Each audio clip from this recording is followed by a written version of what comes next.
გურია ნიუსის სტატიას ახალმთავრობაში ნათესაური ნიშნით დანიშვნის თაობაზე აჭარის უმაღლეს საბჭოში გამოხმაურება მოხდა. უმაღლესი საბჭოს თავმჯდომარემ სტატიის ავტორს მატყუარა უწოდა. ინფორმაციას კი მცდარი. მან შეცდომა უწოდა ინფორმაციას ნუგზარ კეკელიძესთან, ჯამბულ კურცხალიძესთან, გელა ღოღობერიძესთან და ანზორ დუმბაძესთან უმაღლესი საბჭოს წევრების ნათესაობის შესახებ. გელა ღოღობერიძე ალექსანდრე ჩიტიშვილის სოლიზმა არ არის. მეორე თქვენს მასალაში წერია, რომ ანზორ დუმბაძე არის პოლიციის გენერალი. მე თქვენ გარწმუნებთ, რომ იგი პოლკოვნიკია. ეს არის ტყუილი.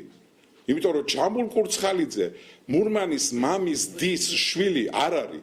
ნუგზარ კეკელიძე არ არის თავთამდილბერიძის ქვისლი. არც არასოდეს არ ყოფილა და თქვენ უბრალოდ ჟურნალისტებს ზოგადად ტატოს არ ვიმართო. გადაამოწმეთ სანამ დაწერთ რამეს. ავთანდილბერიძისგან განსხვავებით საფინანსო საბიუჯეტო კომისიის თავმჯდომარე ალექსანდრე ჩიტიშვილი გელა ღოღობერიძისა და მისი მეუღლის ნათესაურ კავშირს ადასტურებს. თუმცა აქვე აცხადებს, რომ იგი გამოცდილების გამო შეირჩა. მურმან დუმბაძესთან ნათესაურ კავშირს კატეგორიულად უარყოფენ სტატიაში მოხსენიებული სხვა პირები. გელა ღოღობერიძე არა ჩემი სოლიზმა, არა, მოდასწრებ არის სოლის ნათესავი. ეს ბიჭი იყო ქართული ოცნების შტაბში ზონის კოორდინატორი. მას ებარა 6 უბანი, ჰქონდა თავზაღებული ძალიან დიდი პასუხისმგებლობა. ამასთანავე არის მაღალკვალიფიციური სპეციალისტი. მურმან დუმბაძე ჩემი ნათესავი არ არის.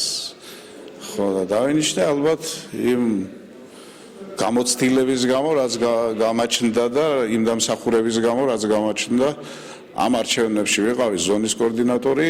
სტატიის მიერ გავრცელებული კიდევ ერთ ინფორმაციას განათლების მინისტრის მოადგილის პოსტზე ქეთევან მანელიშვილის ნათესაური ნიშნის მიხედვით დანიშვნის შესახებ აკაკი ძნელაძე გამოეხმაურა. მისი თქმით, ქეთევანი ყველა საჭირო კრიტერიუმს აკმაყოფილებდა. ძნელაძე ირწმუნება, რომ მურმან დუმბაძის ერთ-ერთი ნათესავი უმაღლეს საბჭოში მანამდეც მუშაობდა.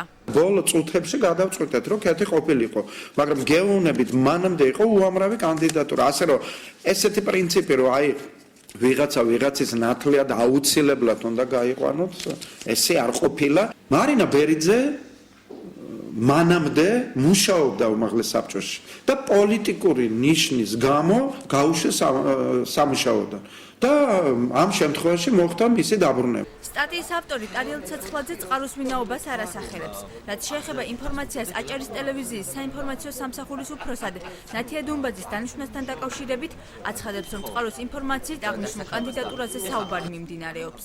დღევანდელ ბრიფინგზე ბატონ ავთანდილმა განაცხადა, რომ 4 ფაქტი იყო აქედან ტყუილი. თუმცა 4-დან 2 ფაქტს ადასტურებს ისე უმაღლეს საბჭოს მეორე დეპუტატი ალეკო ჩიტიშვილი. მაწოდა ინფორმაცია ქართული ოცნების ერთ-ერთ აქტიურ წევრმა და თქვა, რომ ნათია დუმბაძე განიხილება აჭარის ტელევიზიის საინფორმაციო ხელმძღვანელად.